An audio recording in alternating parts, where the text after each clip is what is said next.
Alexander the Great conquered half the world, Persia, Egypt, India. But in one place he got bogged down for a long time, lost thousands of soldiers, and was forced to retreat. The British Empire, at the height of its power, controlled a quarter of the planet's land. But it was precisely here that it suffered three humiliating defeats. The Soviet Union, a superpower with nuclear weapons, the largest army in history, sent in troops, confident of a quick victory. 10 years later, it was gone. The United States of America, the most expensive military operation in human history. $2 trillion, 20 years. The result? The same. What kind of place is this? A curse? An anomaly? Or is there a perfectly rational explanation for it? Today we will break down the main question that military strategists have been asking for thousands of years. Why is Afghanistan unconquerable? Before understanding why Afghanistan is unconquerable, we need to understand why anyone wanted to conquer it in the first place. Because on its own, it is not rich. There is little oil, no industry. So what is its value? The answer lies in its location. Afghanistan is a nodal point between four civilizations: Persian, Indian, Chinese, and Turco-Mongol. The Great Silk Road passed through it. Whoever controlled these passes controlled trade between East and West. That is why everyone came here.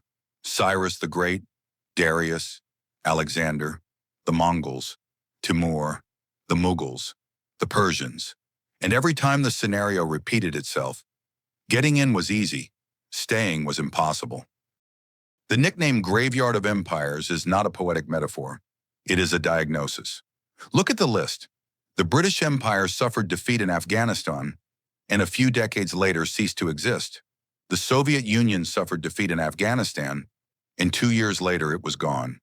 The United States left Afghanistan, and its status as the world's only superpower came under serious question. Coincidence? Probably not entirely. Afghanistan did not kill these powers directly, but it became the rupture that exposed their internal contradictions. It laid bare their weakness before the whole world, and that turned out to be enough. So, what exactly makes this country so deadly for conquerors?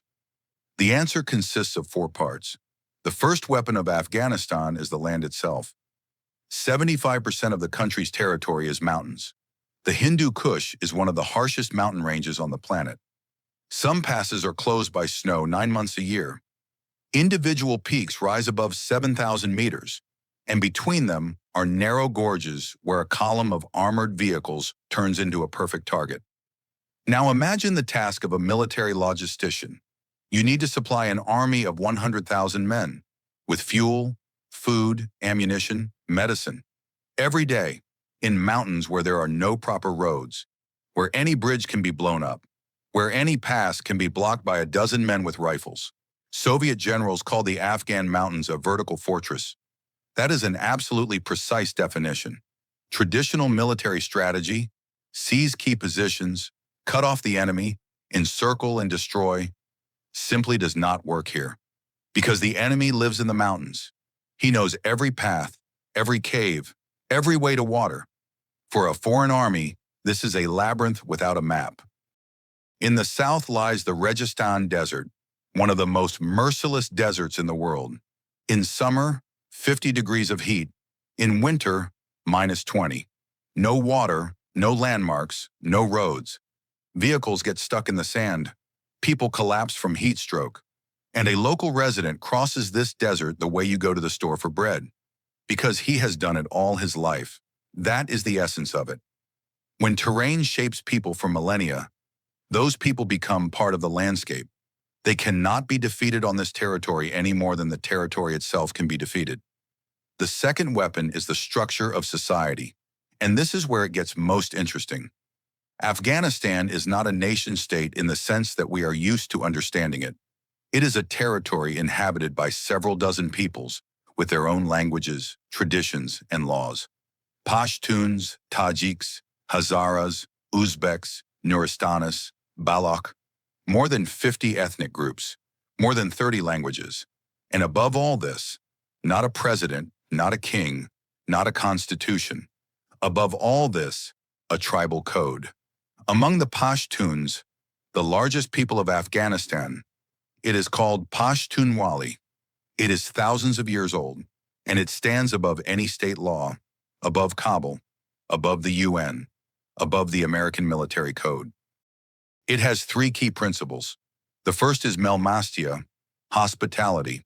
If a person comes into your house, you are obliged to protect him, without asking who he is, without checking his biography. It is a sacred duty. The second is nanawati, sanctuary.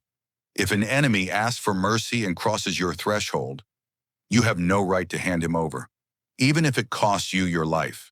To violate this means to lose the honor of the clan forever. The third is badal, revenge. It can wait for decades. It is passed down by inheritance. It has no statute of limitations. It was precisely because of the first two principles that the Taliban in 2001 refused to hand Osama bin Laden over to the Americans. Not because they shared his views, not because they wanted war, but because he was their guest. To surrender a guest means to cease to exist as people of honor. This was not a political choice. It was a cultural imperative. Now, the most paradoxical fact. Afghan tribes are constantly at war with one another. This is their normal, centuries-old condition. Disputes over water, pastures, roads, women, blood feuds. But as soon as an external conqueror arrives, they stop fighting each other and unite against him. Not forever, not by creating a single state, simply enough to deliver a deadly blow. And then they scatter again across their valleys and resume their old disputes. This is exactly what drives all conquerors mad. This war has no center, no headquarters that can be bombed, no leader whose death can stop the resistance. Kill one field commander, tomorrow 10 new ones will appear. Disperse one group, it will dissolve into the mountains and reappear a month later somewhere else. Napoleon said, to defeat the enemy, find his center of gravity and destroy it. Afghanistan has no center of gravity. This is not a weakness. It is its main strength. Now let us look at how this machine worked in practice. Let us begin with the British. And this is an instructive story about how the most powerful empire of its time stepped on the same rake 3 times. In the mid-19th century, Britain and Russia were playing the Great Game, a geopolitical confrontation for control over Central Asia. Afghanistan was the key field of this game. London decided to install a loyal regime there.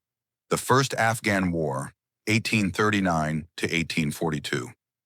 The British Army entered Kabul without much trouble. It deposed the emir, installed its own protege, and settled in the city. Everything was going according to plan, exactly until the Afghans began guerrilla warfare. In January 1842, the British garrison decided to retreat from Kabul. 16,000 people, military and civilians, set out toward Jalalabad through the winter mountain passes. One person reached Jalalabad, 1 out of 16,000, military doctor William Bryden. He was deliberately allowed through so that he could tell what had happened.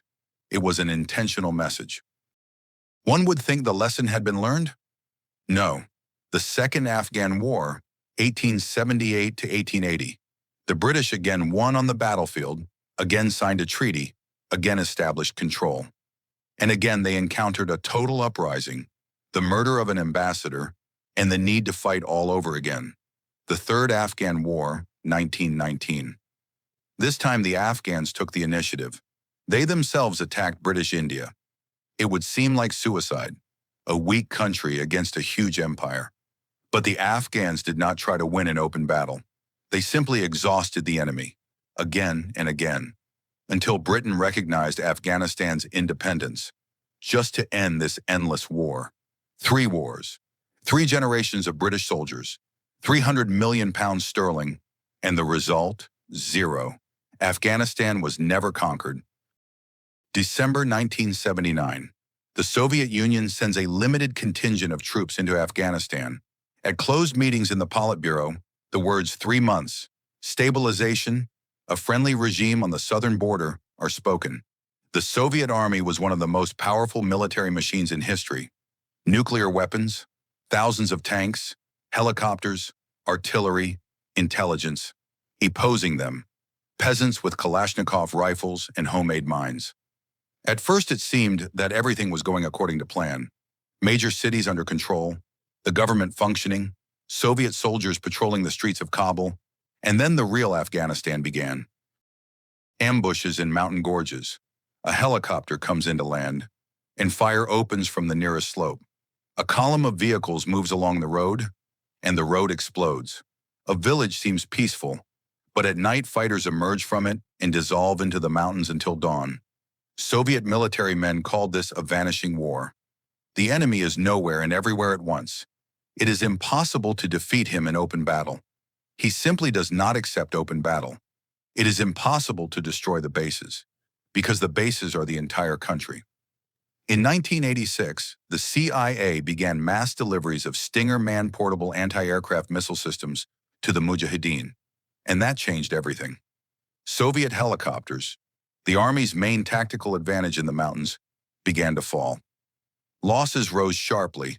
Public opinion in the USSR began to change. Coffins were arriving in every second Soviet city. 10 years, 15,000 Soviet soldiers dead. According to various estimates, from 1 to 2 million Afghans killed. 5 million became refugees. The country was turned into ruins. In February 1989, the last Soviet column crossed the bridge over the Amu Darya River. General Boris Gromov, who commanded the withdrawal of troops, stopped in the middle of the bridge and said, "There is not a single Soviet soldier behind me." It was supposed to be a victory speech. In fact, it was a capitulation. Simply leaving alive was already considered an achievement. 2 years later, the Soviet Union was gone. Afghanistan was not the only reason, but it was one of those cracks through which everything collapsed. After September 11, 2001, the United States began an operation in Afghanistan. The goal was clear: destroy al-Qaeda, overthrow the Taliban regime. That took several weeks. Kabul fell quickly. The Taliban dispersed. The Americans proclaimed victory. And then the real Afghanistan began. 20 years, $2 trillion, more than the entire Marshall Plan for rebuilding Europe after World War II, adjusted to modern money. Schools, hospitals, roads were built, elections were held. An Afghan army of 300,000 men was trained. In August 2021, American troops completed their withdrawal. In 11 days, the Taliban captured the entire country. The Afghan army, which had been trained and financed for 20 years, laid down its arms almost without a fight. Why? The answer is simple and bitter. A state built on foreign money and under foreign control has no legitimacy in the eyes of those who live in it. The Kabul government was perceived as a puppet. Corruption destroyed most reforms from within. Money for schools and hospitals settled in the pockets of officials. Soldiers of the Afghan army did not want to die for a regime they did not believe in. And the Taliban never went anywhere all that time. They simply waited. They knew that sooner or later the Americans would leave. Because in Afghanistan, they always leave. Everyone leaves, and they remain. This is the key asymmetric advantage. External players have deadlines, political cycles, parliamentary hearings, public opinion. Afghan guerrillas have eternity. So, we have examined the history. Now, the formula. Why is Afghanistan unconquerable? Not mysticism, not a curse. A clear system of 4 elements that reinforce one another. The first element is geography. Mountains and deserts make a classic military victory technically impossible. Any army that depends on logistics and heavy equipment is weaker here than a guerrilla with a single rifle. No roads, no supply, no army. The second element is a decentralized society. Afghanistan has no single center that can be destroyed. This is not a chess game where there is one king.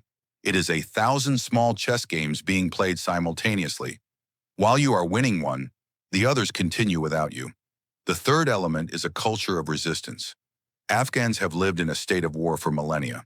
For them, this is not a tragedy. It is the norm. They have no peacetime that war deprives them of. They are already in war. The conqueror grows tired in 5 or 10 years. The local people never grow tired, because this is their land, their mountains, their life. The fourth element, there is always an external sponsor. Against the British, they fought with support from Persia and Russia. against the Soviets, with support from the United States and Pakistan, against the Americans, with support from Pakistan and Iran. Resistance in Afghanistan is never left without external backing, because every great power has a geopolitical interest in seeing another great power get bogged down there. These four elements are like the four supports of a bridge. Remove one, the bridge may still stand. But to break Afghanistan, you need to remove all four at once. No one has been able to do that in 2,400 years. There is an old Afghan proverb, "We are not afraid of death, we fear only dishonor." For people raised in this culture, resistance is not a choice. It is the only possible answer to invasion. Alexander the Great passed through Afghanistan. The Mongols passed through. The Persians, the British, the Soviets, the Americans, all passed through. No one remained. Because to conquer Afghanistan means not simply to win a military campaign. It means to rewrite a millennia-old culture, level the mountains, create a nation where there has never been a nation, and force a proud people to accept foreign rule as their own. That cannot be done by force. It may not be possible at all. Historians of the future may ask not the question we ask, not why everyone lost in Afghanistan, but why, knowing the history, everyone went there again and again. Why was each new power sure that it would succeed where others had failed? Perhaps because power has a logic of its own, a logic that does not take the lessons of the past into account, that is always sure that this time everything will be different, that technology has changed, that strategy is better, that resources are greater. But Afghanistan does not change.